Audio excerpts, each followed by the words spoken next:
This video demonstrates how to configure IPsec VPN on the Walls 1600Z S-Series cloud-managed firewall. IPsec VPN supports two deployment modes, site-to-site and hub-and-spoke. Next, let's move on to the procedure for configuring IPsec VPN in site-to-site mode.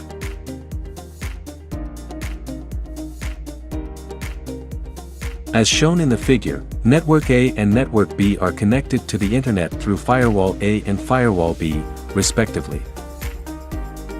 Network A belongs to 172.16.1.0 and connects to Firewall A through GU02. Network B belongs to 192.168.1.0 and connects to Firewall B through GU02. An IPsec tunnel needs to be established between the two firewalls to enable secure communication and resource sharing between LANs.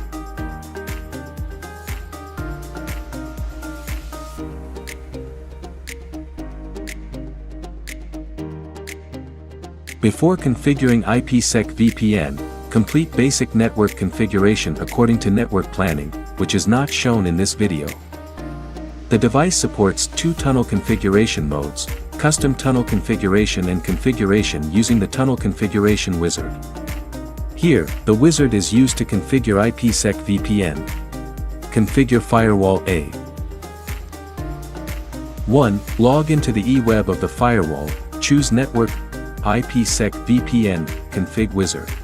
The firewall automatically detects whether the current configurations meet the conditions for establishing an IPsec VPN tunnel and displays the detection result. Click Next. 2. Perform basic configuration.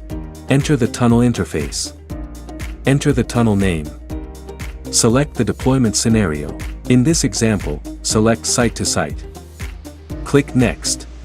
3. Configure authentication. Set the remote address to the IP address of the external interface of Firewall B. Set the outbound interface to the local external interface for establishing the VPN connection. Set the pre-shared key.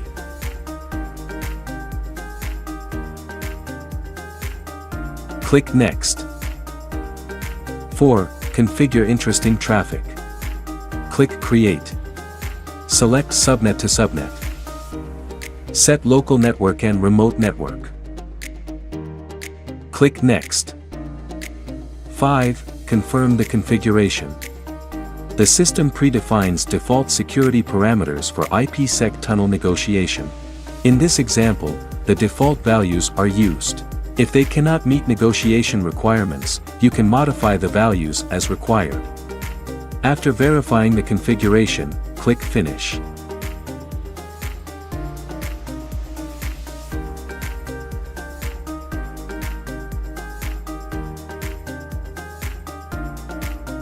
The device automatically adds the tunnel to the custom tunnel configuration page. In this example, the IPsec configuration wizard is used, and the system automatically creates routes, security policies, and other configurations related to IPsec VPN. If custom tunnel configuration is applied, you need to manually create these configurations.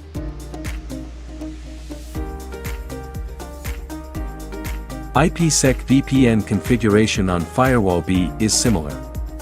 In this example, perform the following steps. 1. Choose Network, IPsec VPN, Config Wizard.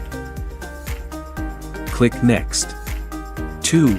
Perform basic configuration. Enter the tunnel interface. Enter the tunnel name. Set the deployment scenario to Site-to-Site.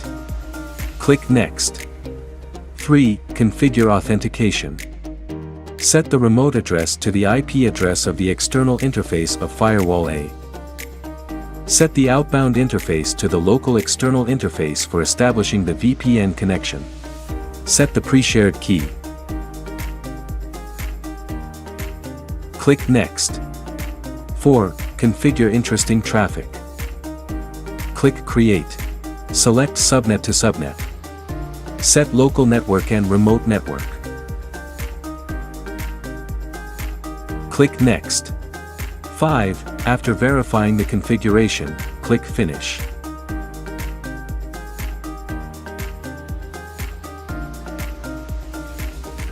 1. After the configuration is complete, check whether hosts on the intranets at both ends can access each other.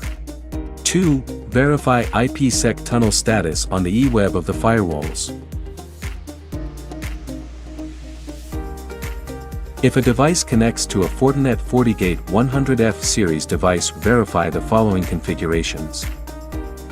The default encryption algorithm, authentication algorithm, PFS, and DH group in the two negotiation phases on Fortinet devices differ from those on WAGIA devices. Therefore, ensure that these parameters on both devices are consistent during configuration. By default, PFS is enabled on Fortinet devices and disabled on WAGIA devices. When PFS is enabled, ensure that the DH groups in the current phase are the same on both devices. Ensure that the pre-shared keys of the two devices are the same. In the topology, if Firewall A is a WAGIA device and Firewall B is a Fortinet device, you are advised to perform the following configurations.